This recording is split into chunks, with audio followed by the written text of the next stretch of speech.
ஓம் முருகா! வெற்றிவேல் முருகா! வேலுண்டு வினையில்லை, மயிலுண்டு பயமில்லை. என் அன்பு தங்கமே, நான் சொல்வதை சாதாரணமாக நினைத்து கடந்து சென்று விடாதே. உன்னுடைய வாழ்க்கை துணையால் நாளை ஒரு பிரச்சனை வரவுள்ளது. அதை சமாளிக்கக்கூடிய சக்தி உன்னிடத்தில் இருக்கிறது என்றாலும் உனக்கு முன்கூட்டியே ஒரு எச்சரிக்கையை தர வேண்டும் என்பதற்காகத்தான் உன் அப்பா நான் வந்துள்ளேன். இதை புறக்கணிக்காமல் முழுமையாக கேட்டுவிடு தங்கமே. நீ உயிருக்கு உயிராக நேசித்த அந்த உறவு இப்பொழுது எதற்காக பிரச்சனை செய்ய வேண்டும் என்று நினைக்கின்றாயா? பிரச்சனை வரப்போகின்றது. நீ அவரை நேசிப்பது எந்த அளவிற்கு உண்மையோ அதே அளவிற்கு அவரும் உன்னை நேசிக்கின்றார். இதில் எந்தவித குழப்பமும் இல்லை.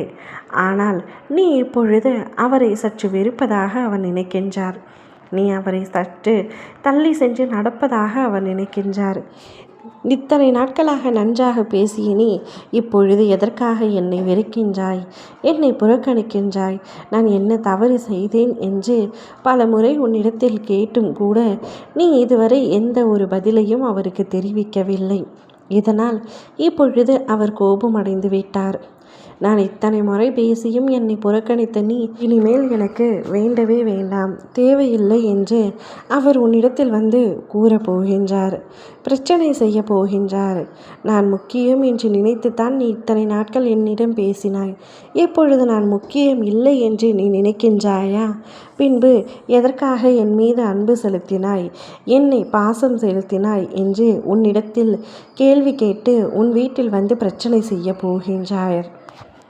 நீ அவரிடம் பேசாமல் இருப்பதற்கு 1000 காரணங்கள் இருக்கலாம். ஆனால் அது எதையுமே புரிந்து கொள்ளாத மனநிலையில்தான் உன்னுடைய வாழ்க்கை துணை இப்பொழுது இருக்கின்றார். அவருக்கு அவர் அன்பு மட்டுமே முக்கியம்.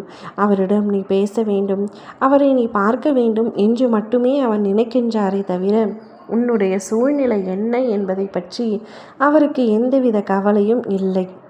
அதனால்தான் இந்த அளவிற்கு கோபம் கொள்கின்றார்.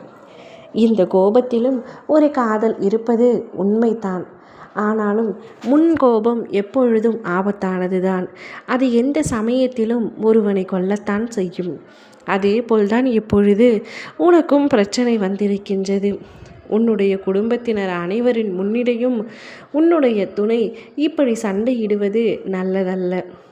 இதை சற்றும் புரிந்து கொள்ளாத உன்னுடைய வாழ்க்கை துணை உன்னை எடுத்தெறிந்து பேசப் போகின்றார். அவர் பேச சென்ற பின் உன்னுடைய குடும்பத்திலும் இதனால் பல பிரச்சனைகள் வெடிக்க உள்ளது. ஆனால் அதுவும் ஒரு விதத்தில் நல்லதுதான். உன்னுடைய குடும்பத்தினருக்கு உன்னுடைய விஷயம் தெரிந்து கூடிய விரைவில் அவர்களே உங்கள் இருவரையும் சேர்த்து வைப்பார்கள். உன்னுடைய துணை இப்பொழுது கோபத்தில் கத்திவிட்டு சென்றாலும் நீ இல்லாமல் அவரால் இருக்க முடியாது. அதுதான் நிதர்சனமான உண்மை. எதிர்காலத்தை பற்றி யோசிக்காமல் இப்பொழுது என்ன பேச வேண்டும் என்பதை பேசிவிட்டு சென்றிருக்கின்றார். நிச்சயம் அதற்கான மன்னிப்பையும் அவர் கூடிய விரைவில் உன்னிடம் கேட்பார். கோபம் கண்ணை மறைக்கும் என்று கூறுவது போல உன்னுடைய துணைக்கு கோபம் கண்ணை மறைத்து விட்டது. அனைத்தும் சரியாகிவிடும். நீ கவலைப்படாதே. ஓம் முருகா! வெற்றிவேல் முருகா!